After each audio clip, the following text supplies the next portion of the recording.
Hello दोस्तों, राधे राधे। हम सुनाने जा रहे हैं आप सबको एक विवाह गीत। अच्छा लगे तो कमेंट में ज़रूर बताएं, लाइक सब्सक्राइब एंड शेयर ज़रूर करें। राम रसोइया बैठी बेटी हो कमानी दे, सुना भाभी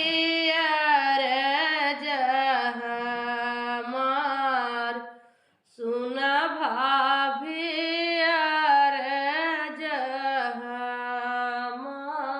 अग्रय जोधिया के दूरी डगरिया,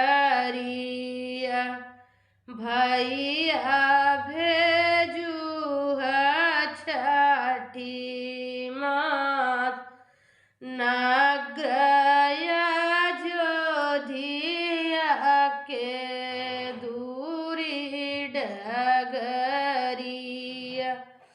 भैया भेजू छठी मात।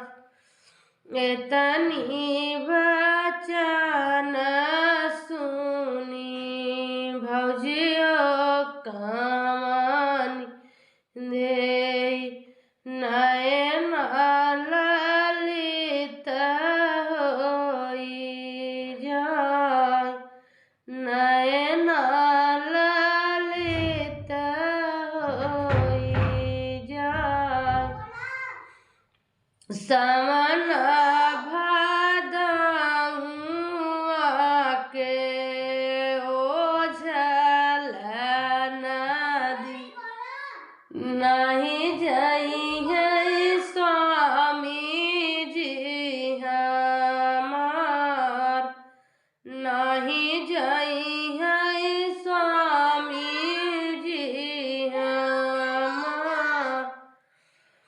इतनी वचन सुनी बेटियों कान दे, भैली मायरिया लगे ठाड़, भैली मायरिया लगे ठाड़।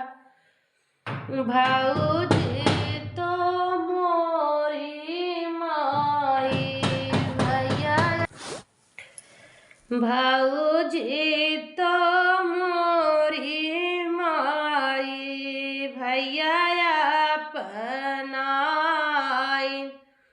के ले सुधिया हमार, के ले सुधिया हमार। नौआ जे जाई बेटी बरिया जे जाई, बाभना